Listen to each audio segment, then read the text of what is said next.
Napanaginipan nga ba ng lalaking ito ang pagbagsak ng Flight 191 bago ito mangyari?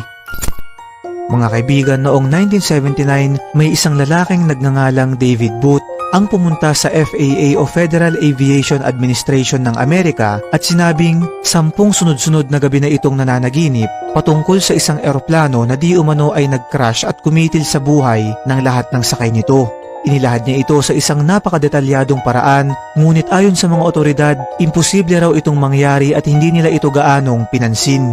Ang nakakapagtaka dito ay noong huling araw na muli niya itong napanaginipan, May 25, 1979, ang eroplanong DC-10 Flight 191 ay nagkaroon ng failure sa makina ilang minuto lamang pagkatapos itong mag-take off na dahilan upang ito ay mag-crash at kumitil sa buhay ng lahat ng 273 nitong sakay. Marami ang nagsabi na maaaring galing daw sa mga anghel o mismong sa Diyos ang premonition na ito at imposible rin daw na nagkataon lamang ang pangyayari dahil ito ay napanaginipan niya ng 10 beses na sunod-sunod bago ito tuluyang maganap.